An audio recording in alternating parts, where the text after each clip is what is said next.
In the darkest corners of human history, there exist individuals whose heinous acts have left an unforgettable and horrifying mark on society.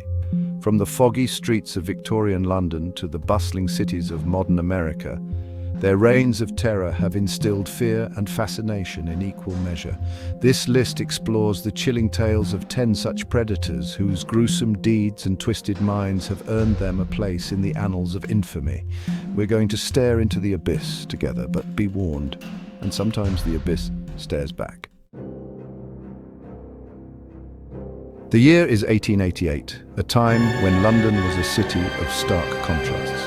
A chill hangs over Whitechapel, a district in London's East End, known for its poverty and crime. Gaslight flickers on cobblestone streets, casting long, eerie shadows that seem to move with a life of their own, revealing a darkness far deeper than the shadows themselves. This is where he hunted Jack the Ripper.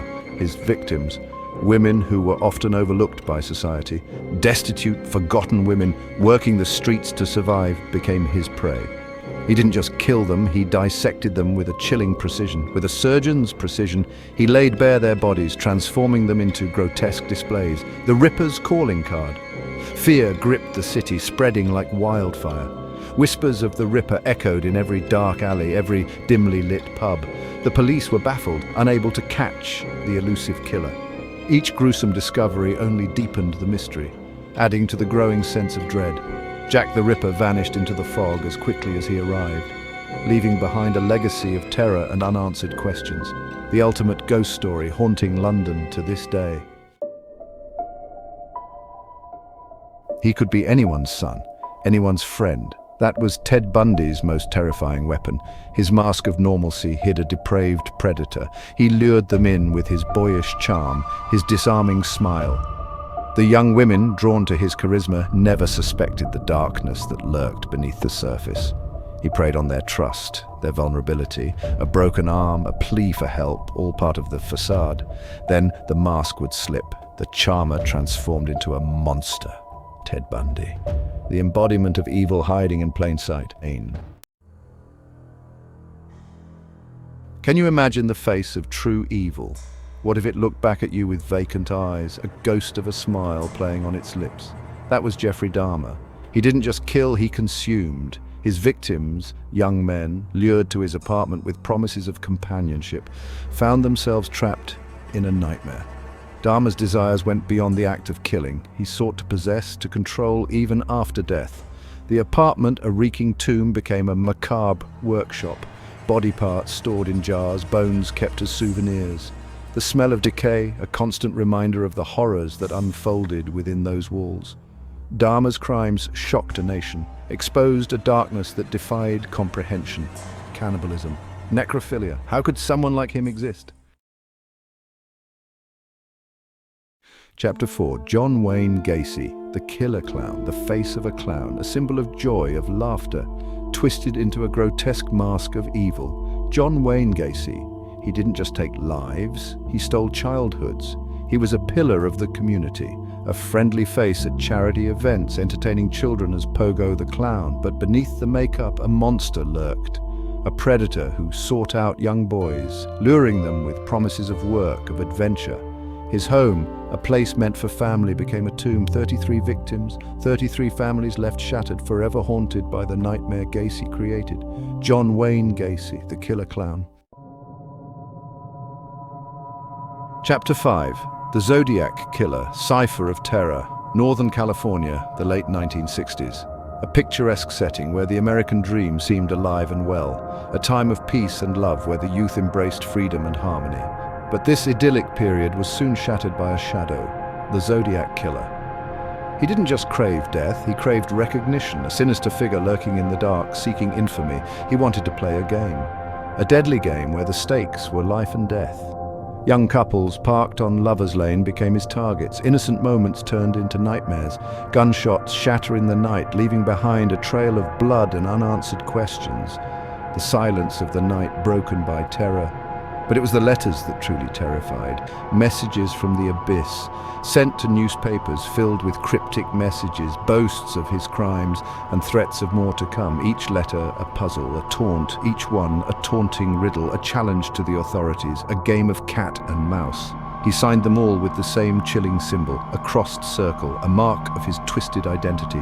The Zodiac terrorized not just with violence, but with fear. The fear of the unknown, the fear of being watched. The Zodiac killer, a phantom who vanished into history, a ghostly figure whose legend endures. Chapter 6. Richard Ramirez. The Night Stalker's Reign, Los Angeles, 1984. A city known for its glitz and glamour, now overshadowed by a sinister presence. The city of angels, shrouded in fear, its residents gripped by an unseen menace lurking in the shadows. A new kind of terror stalked the night, an evil that thrived in the darkness and silence. Richard Ramirez, the Night Stalker, a name that would become synonymous with fear and dread. He didn't just kill, he reveled in the darkness, finding joy in the terror he inflicted. He entered homes through unlocked doors and windows, a specter in the night, moving silently and swiftly. His victims, chosen at random, terrorized in their own sanctuaries, their fear, his fuel. Ramirez didn't discriminate, his cruelty knew no bounds. Men, women, the elderly, all fell prey to his brutality. No one was safe from his reign of terror. He shot, stabbed, strangled, leaving behind a trail of carnage and fear that paralyzed the city. Each crime scene a testament to his savagery.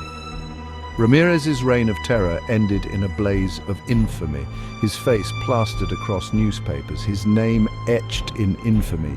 But the scars he left on the city and its people would linger long after the headlines faded, a haunting reminder of the darkness that once gripped Los Angeles. Chapter 7. Ed Gein, the Butcher of Plainfield, rural Wisconsin, 1957. A place where darkness festered beneath a veneer of normalcy. Ed Gein. The name still sends chills down the spine, conjuring images of unimaginable horror. His farmhouse, a gothic nightmare, a macabre museum of the dead, human skin fashioned into lampshades and furniture, skulls used as bowls, body parts preserved in jars. Gein's crimes shocked the nation, inspiring countless horror films. Ed Gein, a study in psychological unraveling. Chapter 8. The Green River, a picturesque waterway flowing through Washington state. But beneath its surface, a darkness lurked. The Green River killer, Gary Ridgway. He didn't just kill, he erased. His victims, mostly young women, many involved in sex work, vanished from the streets. Their families clinging to hope, their pictures plastered on milk cartons, their disappearances a chilling mystery. Ridgway, a seemingly ordinary man, blended into the background. He used his knowledge of the area, the wooded outskirts of Seattle, to his advantage. 49 confirmed murders, making him one of the most prolific serial killers in US history. Gary Ridgway, a monster hiding in plain sight. His legacy, a stark reminder that evil often wears the most ordinary masks.